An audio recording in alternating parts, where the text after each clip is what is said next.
How did the Tea Party, which came out of nowhere, how did they take over the Republican Party?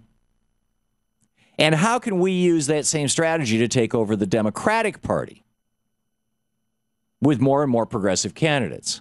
Well, it's actually pretty straightforward. And from the concordproject.org website, and if you go over to YouTube and just plug in Concord Project, you'll find a whole bunch of these videos. Here is the basic core of, first of all, why you would want to do this. Just listen to this. This is amazing. This is Tea Partiers talking to Republican on the ground, Republican voters. Listen to this. How does one become a precinct committeeman? Bottom line, every state has different... Actually, pause that, Jacob. Play the other clip first, please. What's the most powerful political office in the world? It is not the President of the United States. It's precinct committeeman. Why? There's three main reasons. First, because precinct committeemen and only precinct committeemen get to elect the leaders of the political parties. If you want to elect the leadership of one of the two major political parties in this country, then you have to become a precinct committeeman. Second, precinct committeemen and only precinct committeemen can vote in internal party elections to endorse candidates in the all-important, traditionally very low turnout primary elections. If a candidate wants to win the general election, he first has to get onto the general election ballot. To get on the general election ballot, he has to win the primary election. And the best way to win the primary election is to get the endorsement of as many party committees as possible. Precinct committeemen are organized into committees. For example, every county has a party committee. Every state legislative district has a committee.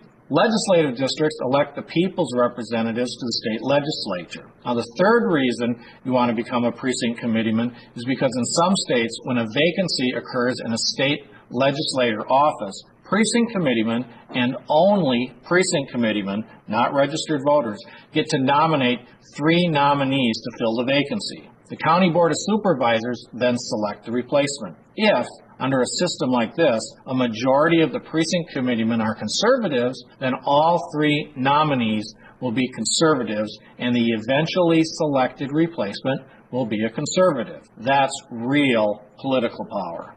Okay, you get that? If you become a precinct chairman or a committee person, you are the person who elects the leaders of the party at the local basis and then locally up to the national, number one. Number two, you're the only person who can endorse and vote for who's going to be on the primary ballot in your county or state.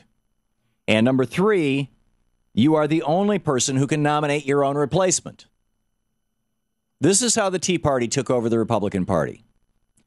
Now, here's the actual how to do it. This again from the Concord Project. How does one become a precinct committeeman? Bottom line, every state has different rules and procedures for becoming a precinct committeeman with full voting rights within the parties. And each party within each state may have different rules. In Arizona, for example, you must be elected to the office of precinct committeeman. But you don't have to get more than 10 signatures of registered voters from your party 10 signatures? Or from independents to get your name on the primary ballot. Precinct committeemen in Arizona are not required to pay dues. Ohio's system is similar to Arizona's. Other states require dues and require precinct committeemen attend meetings and sign pledges to support the party's candidate. Arizona's system does not require. You don't even have to show up. So how do you find out how it works in your state? The best way is to contact your state or county political party organization and find out where your local party committee meets. Get on the internet and find it. Use the phone book. Call information. Then contact your party organization and find out when and where they meet. Then go to the meeting and ask how one becomes a voting member of the party. Take other conservatives with you. Be persistent. Don't be bashful. And before you go, you may want to get on the internet and see how much information already exists about how things are done in your state. Now, this is from January of 2010. The elections were in November of 2010. During that period of time, they got Tea Party people into these committee positions. They got Tea Party candidates in all the primaries. If you got a primary and all 5 candidates or all 3 candidates, on the Republican side were all Tea Partiers, guess what? The nominee is going to be a Tea Partier. We can do this. As I pointed out, this is the thread with the details is over at democraticunderground.com, or check out concordproject.org to see how the Republicans did it. The Tea Party, with a little bit of funding from the Koch brothers and the Americans for Prosperity, AFP, which is now mailing ballots into 2 Wisconsin districts saying, return your absentee ballot by August 11th, when the election's on August 9th. Right. Vote 2 days late, Democrats, please. This is the new voter suppression effort from Americans for Prosperity. Pretty astounding. So David sends me a note. He says, I think you're doing a great disservice when you simply characterize the 2010 shellacking the Dems received as simply content Dems not showing up.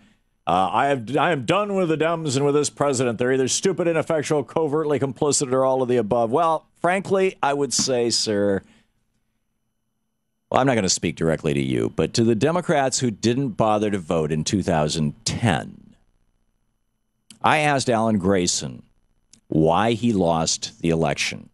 He did the math. Here he is. How did you lose last time, if you don't mind my asking? Just a really blunt question. Well, it's what I said in What You Air. The Democrats didn't vote. The Democratic turnout, not just in my district, but all around Florida, was in the low 40s. Mm-hmm. The Republican turnout was in the high 60s. Wow. So around 2/3 of all the Republicans voted, and fewer than half of all the Democrats voted. I got almost all the Democratic votes, as you would expect. And I got a lot of the independent votes, too. But if every Democrat and every Republican and every independent had voted for me, then I still would have come up short because there were so few Democratic votes. And it wasn't just in my district. It was all around the country. Right. Basically, the Democratic voter went on strike in 2010, and we ended up with the worst Democratic House losses in 108 years. Now, I disagree with them that the Democratic voters went on strike in 2010. I think that they thought, the job is done. We got our guy in the White House. We've got the first African-American president ever. He talks pretty progressive. We've got the House, and Nancy Pelosi's produced some great legislation out of the House. We've got the Senate. Well, not all of it, but hey, sports is really interesting. And I really want to go to that rock concert tonight, and and show up and participate. Show up and vote. That's too much work. Did you get that? Across Florida, the Republican turnout was in the high 60%, it's over 2/3. The Democratic turnout was in the low 40s, a little over 1/3. It's amazing that any Democratic candidates survived it at all. And so not only do we have to change that, but we have to change we have to get people involved. Rich in Naperville, Illinois, and in our chat room. Rich, you have taken the step that the Concord Project told Tea Partiers to do and become a precinct committee person. Do I have that right? Yeah, I've been a precinct committeeman for, it had to be 6-7 years now. Wheatland Township, Precinct 15 in the state of Illinois. Okay, so tell our listeners, if they're at all inclined to become, as the Concord Project says, more powerful than the President of the United States, the most potent political force in America, the precinct committeemen and women, how do you do it? What did you do? Wow. Well, in Illinois, it's actually very easy. You need 10 signatures, and, of course, myself and my wife were 2 of the 10. They have to be from Democrats, which is easy enough to find. Registered Democrats. Walk list. Yeah, they give you, well, not in Illinois, we don't have registered Democrats. Okay. We have Democrat. We know who the Democrats are based on who they vote for in the primary. I see. You basically get a sheet saying these people vote Democrat in the primary most of the time.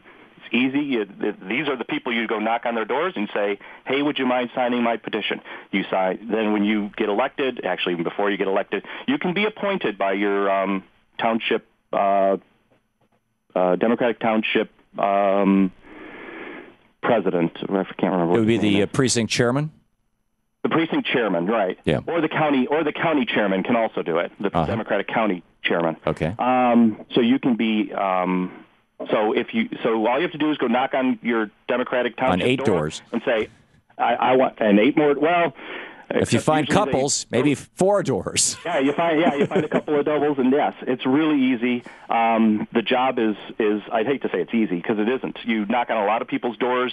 You try to talk to them. You're also the person that helps get the president on the ballot and the senators on the ballot and everything. They all need signatures too. So you're walking your precinct or other precincts, and you're knocking on doors, and you're trying to get your people to. But you're doing that as not as a precinct committee man. You're doing that as simply a good Democrat. I mean, it's not inconceivable that you could be one of these very, very powerful people who nominate for the primary without knocking on doors, right? You could. I'd hope you'd want to knock on doors and meet your neighbors. I agree. I absolutely agree. I absolutely agree. But some people may say, I don't have a lot of time. I can give a couple of nights a month, or a couple of days a month maybe, and a few weekends, but not a lot of time. And even those people in most states could become precinct committeemen.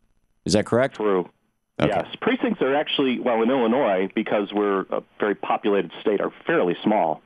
So there's lots of opportunities. Right, lots of opportunities. So how big is your precinct? Probably less than a square mile. Wow. Okay. So walking your precinct is what, a day or two project? Yes, more or less. I do it in phases because some people are working during the day. Some people aren't home on the weekends because they have kids in sports and stuff like that. Right. So you have to, once you learn who they are in your precinct and, who your Democrats are, who your independents are, and you start learning their habits of, don't call me on Saturday, I've got the kids, kind of thing. Well, good on you, Rich. That is extraordinary. Rich in Naperville, Illinois. Rich, thanks so much for sharing your story with us. I appreciate it. And most importantly, thanks so much for getting involved in the process, for showing up, participating, and being one of the people who can actually make the decisions. We'll be right back. This is what you have to do. Go to concordproject.org, the Republican website that tells you how to do it. It works the same for the Democratic Party. You're listening to the Thom Hartmann Program.